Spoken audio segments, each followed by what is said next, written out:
Class 9 स्पर्श। इसकी कहानी है मेरी शिखर यात्रा।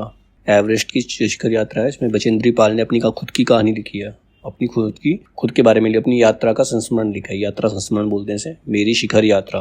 तो सबसे पहले पढ़ेंगे बचेंद्री पाल के बारे में। इनका जन्म 1954 में हुआ था। बचेंद्री पाल का जन्म उत्तरांचल के चमोली जिले में बंपा गांव में 24 मई 1954 को हुआ था। बचेंद्री अपनी माँ हंसादेई नेगी, इनकी माँ का नाम हंसादेई नेगी था और पिता का नाम किशन सिंह पाल, ये उनकी तीसरी संतान थी। पिता पढ़ाई का खर्च उठाने में असमर्थ थे, वो इन्हें पढ़ा नहीं सकते थे, पढ़ाई का खर्चा नहीं उठा सकते थे। अतः बचेंद्री को 8वीं से आगे की पढ़ाई का खर्च सिलाई कढ़ाई करके जुटाना पड़ा। तो खुद की सिलाई कढ़ाई का काम करके खुद की पढ़ाई का वो खर्चा निकालती थी। 10वीं पास करने के बाद बचेंद्री के प्रिंसिपल ने उनके पिता को उनकी आगे की पढ़ाई के लिए सहमत किया। जब उन्होंने 10वीं की परीक्षा पास कर ली तो उनके पिताजी को इनके प्रिंसिपल ने एग्री करवाया कि इनको आगे की पढ़ाई कराई जाए। बचेंद्री ने ऐसी विषम स्थितियों के बावजूद संस्कृत से MA और फिर B.Ed की शिक्षा भी हासिल की। लक्ष्य के प्रति इसी समर्पण भाव ने इन्हें एवरेस्ट पर विजय पाने वाली पहली भारतीय पर्वतारोही होने का गौरव दिलाया। सबसे पहली महिला थी, मतलब पुरुष भी ऐसा कोई नहीं था, सबसे पहली महिला थी जो एवरेस्ट के ऊपर चढ़ी।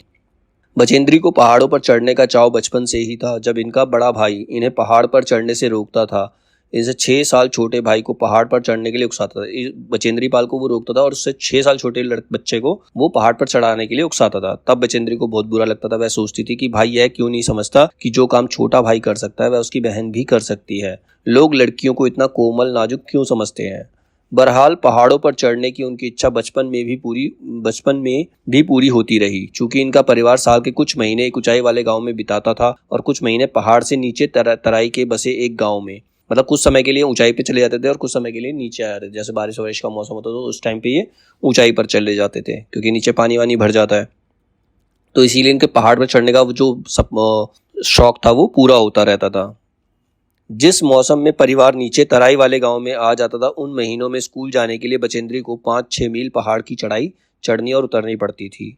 इधर बचेंद्री की पढ़ाई पूरी हुई, उधर इंडियन माउंटेन फाउंडेशन ने एवरेस्ट अभियान पर जाने का साहस रखने वाली महिलाओं की खोज शुरू कर दी। जब इनकी पढ़ाई पूरी हुई तो एक इंडियन माउंटेन फाउंडेशन थी जो एवरेस्ट पे चढ़ने के लिए महिलाओं को खोज रहे थे। महिला इस अभियान दल में शामिल हो गई। ट्रेनिंग के दौरान बचेंद्री 7500 मीटर ऊंची मान चोटी पर सफलतापूर्वक चढ़ी। जब इनकी ट्रेनिंग हो रही थी तो एक मान चोटी जिसकी ऊंचाई 7500 मीटर थी तो उस पर सफलतापूर्वक चढ़ गई थी।